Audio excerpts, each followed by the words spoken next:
Oke, selanjutnya membuat hipotesis. Langkah ketiga dari metode ilmiah adalah membuat hipotesis. Apa itu hipotesis? Hipotesis itu adalah dugaan sementara.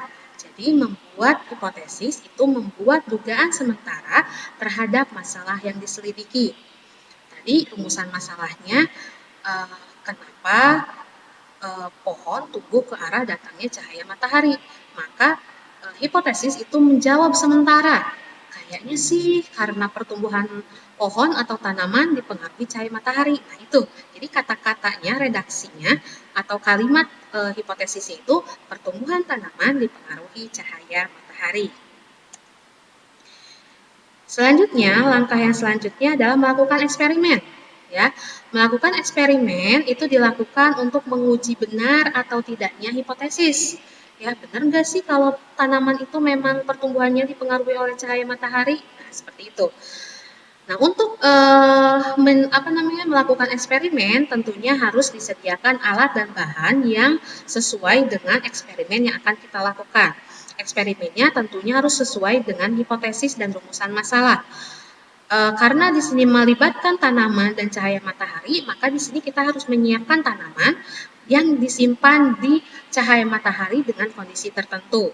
Contohnya di sini si Fikri itu menyediakan 10 tanaman, karakteristiknya sama, medianya atau tanahnya itu sama, potnya sama, kemudian disiramnya juga sama, ya. Diberi perlakuan yaitu ditempatkan jadi ke-10 tanaman ini itu diberi perlakuan ditempatkan di tempat yang sama. Tempatnya sama. Misalnya di sini, di sini. Nah, ada tanaman 10 A, B, C, D, E, F, G, H, I, J sampai C. Nah, nanti tanaman itu kan disinari sama cahaya matahari. Mungkin ada yang tersinarinya di bagian sininya saja, ada yang di sebagian sini, ada yang mungkin di belakangnya, atau mungkin di tengah-tengahnya, seperti itu. Dan itu nanti akan menghasilkan hasil eksperimen yang berbeda. Nah, pada umumnya eksperimen itu dilakukan di laboratorium. Tahu kan laboratorium? Ya, lab atau ya yang biasa sering disebut lab gitu. Nah, untuk bekerja di laboratorium itu harus memperhatikan 3 hal. Yang pertama, simbol-simbol pada label bahan kimia jika eksperimen kita menggunakan bahan kimia. Lalu alat keselamatan kerja dan tata tertib di laboratorium. Nah, ini simbol-simbol pada bahan kimia. Ya, ada simbol ini artinya mudah meledak, ya. Kemudian yang ini pengoksidasi, kemudian yang ini korosif, kemudian yang ini berbahaya, yang ini sangat mudah terbakar.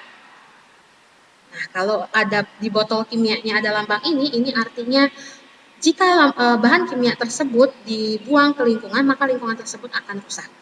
Dan jika menemukan botol kimia yang ada lambang ini ya, berarti bahan kimia yang ada di dalamnya itu sifatnya sangat beracun. Jadi hati-hati ya, kalian harus paham dan hafal lambang-lambang dari bahan kimia ini agar kita terhindar dari kecelakaan saat kerja ya. Hal yang kedua yang harus diperhatikan dalam bekerja di laboratorium adalah alat keselamatan kerja. Apa saja sih alat keselamatan kerja di laboratorium? Yang pertama, jas laboratorium. Ini warnanya harus putih ya. Kalau gelap nanti gelap nuansa laboratoriumnya. Kemudian ada kain lap yang tahan panas atau bakar. Lalu sarung tangan tahan panas. Lalu masker. Kemudian kacamata pelindung. Peralatan P3K kalau misalnya ada luka atau kecelakaan kecil. Kemudian alat pemadam api ringan kalau misalnya berjaga-jaga jika ada kebakaran.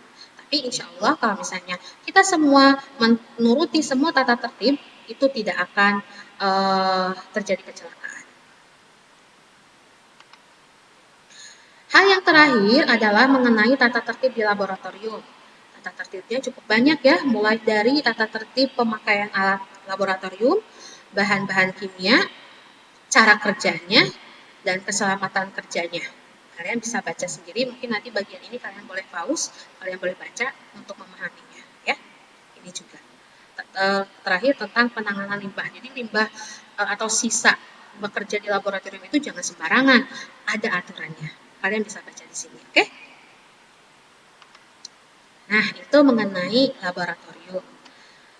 Kita kembali lagi ke langkah-langkah metode ilmiah. Langkah metode ilmiah setelah melakukan eksperimen adalah pengolahan data hasil eksperimen atau mengasosiasi istilahnya. Nah, pengolahan data hasil eksperimen ini disajikan bisa dalam bentuk grafik, kurva, ataupun tabel, ya.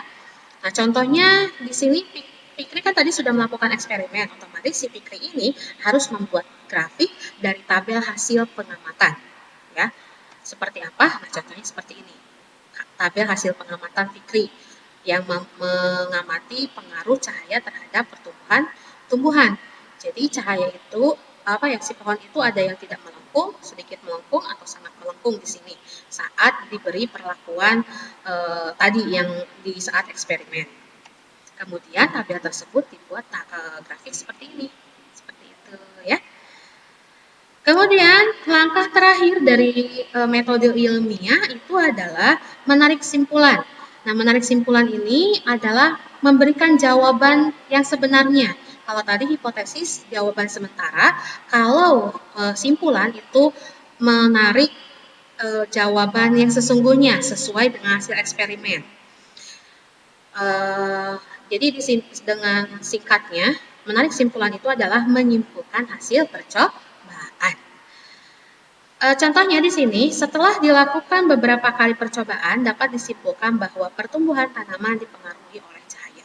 Kenapa simpulannya seperti ini? Karena tadi pohonnya itu ada yang berubah-ubah. Pohonnya itu hasilnya setelah diberi perlakuan seperti itu ada yang tetap tegak, ada yang melengkung. Melengkungnya itu ada yang sedikit, ada yang sangat melengkung. Maka, berarti cahaya itu memang benar-benar mempengaruhi pertumbuhan tanaman seperti itu.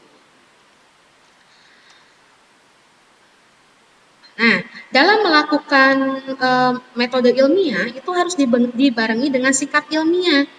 Ya, apa saja sih sikap ilmiah itu? Ada rasa ingin tahu, jadi harus pengen tahu apa sih, kenapa ya, kok bisa kayak gitu? Bukan sikap cuek bukan sikap ilmiah. Lalu jujur, nah jujur ini sangat penting, ya, harus jujur apa adanya. Ketekunan, itu memang harus tekun dan juga harus teliti, ya, tidak boleh sembrono kayak gitu kalau istilah orang tuanya ya. Kemudian harus terbuka juga, ya, tidak boleh tertutup. Terbuka di sini artinya mau bekerja sama, menerima kritik dan saran, serta berbagi pengalaman dengan yang lain. Dan terakhir harus objektif. Kalau menyampaikan sesuatu, misalnya melaporkan hasil eksperimen, kalau hidup ya hidup, laporkan. Kalau misalnya mati ya mati. Kalau misalnya tadi dihubungkan dengan percobaan Fikri, ternyata tanamannya gak ada yang melengkung satupun, ya sudah, informasikan itu, laporkan itu bahwa semua tanaman tidak ada yang melengkung seperti itu, ya. Jadi harus objektif seperti itu. Alhamdulillah, masya Allah sekali ya, pemaparan Ustazah mungkin panjang, tapi semoga bisa dipahami oleh kalian semua. Mohon maaf bila kata-kata Ustazah masih terbata-bata ya, karena kesalahan memang ada pada diri Ustazah. Semoga Ustazah semakin baik ke depannya. Mohon doanya untuk dari kalian semua. Dan semoga apa yang pemaparan Ustazah bisa kalian pahami.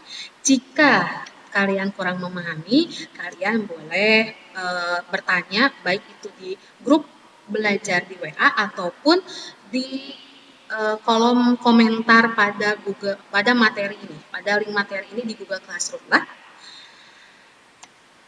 Baik, sekian dulu dari Ustazah. Wassalamualaikum warahmatullahi wabarakatuh. Kita akhiri dengan doa kifaratul majlis. Subhanakallahumma wa bihamdika asyhadu an la ilaha illa anta astaghfiruka wa atubu